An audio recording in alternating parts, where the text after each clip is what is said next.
c'è un grandissimo disagio.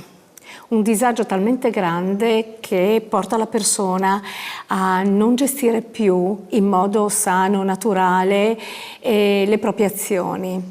È un disagio perpetuato nel tempo, perché trattasi in questo caso di una persona che già da tempo soffriva di disturbi psichiatrici. Non a caso, ed è giusto guardare anche il contesto in cui avviene tutto questo, perché nella normalità, giustamente come hai detto tu, questo non avviene. Ci sembra impossibile. Allora andiamo a vedere un attimo il contesto. Il contesto richiama all'eccezionalità di questo avvenimento. Eccezionalità perché la persona trattasi di una donna che era in cura e in carico ai servizi sociali, quindi era seguita dal punto di vista medico, come giustamente diceva e accennava anche il parroco, con una grande fragilità umana, personale e anche di salute.